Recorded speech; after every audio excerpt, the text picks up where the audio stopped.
Alright, our last non-calculator problem for the Unit 2 study guide. Y equals that polynomial, and we're told it has an imaginary zero of 2i, and we're supposed to find all the zeros of the polynomial. Sounds scary. It's actually super awesome, because if we have an imaginary zero of 2i, we can write it as a linear factor, x minus 2i. But here's the kicker. Imaginary zeros, they always occur in conjugate pairs. So we also have the linear factor x plus 2i, which is awesome.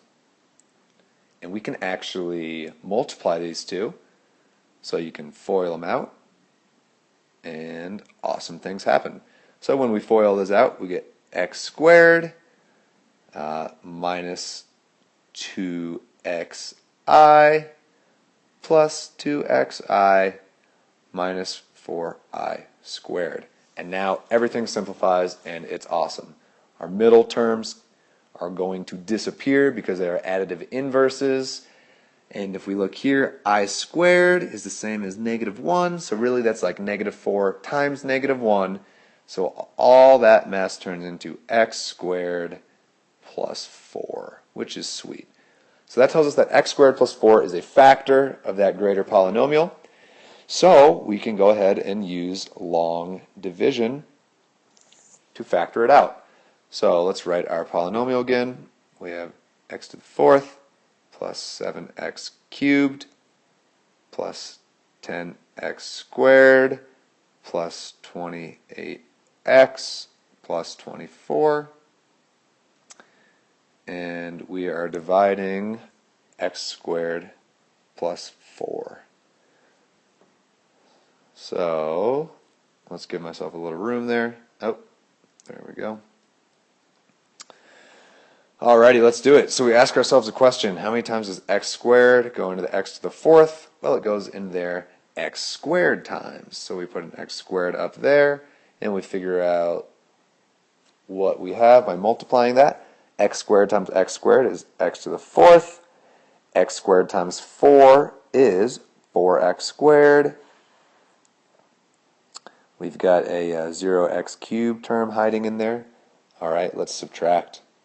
X to the fourth minus x to the fourth is 0x to the fourth. 7x cubed minus 0x cubed is 7x cubed. 10x squared minus 4x squared is 6x squared. Let's drop that linear term down. And now we ask ourselves a similar question.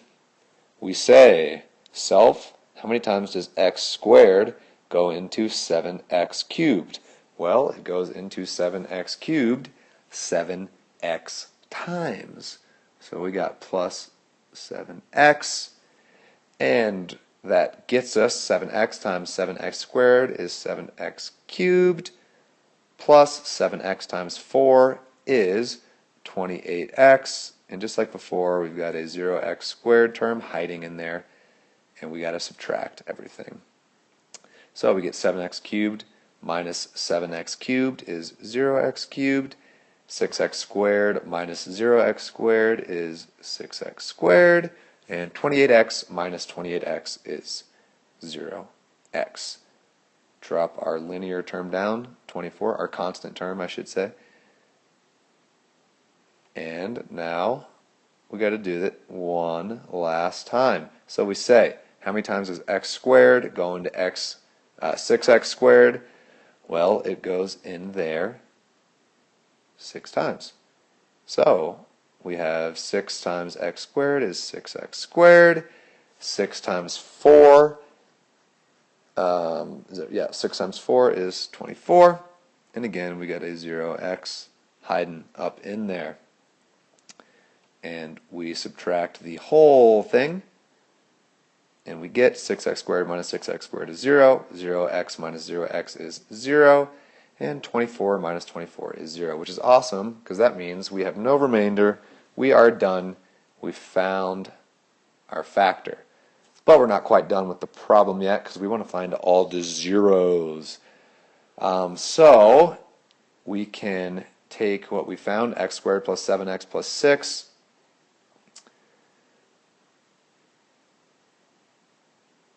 And remember, that's being multiplied by x squared plus 4.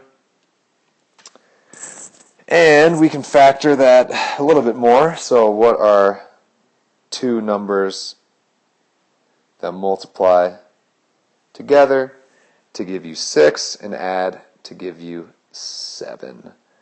Well, I think it might be 6 and 1. So x plus 6, x plus 1. We can check ourselves. 6 times 1 is 6. 6 plus 1 is 7. We're good.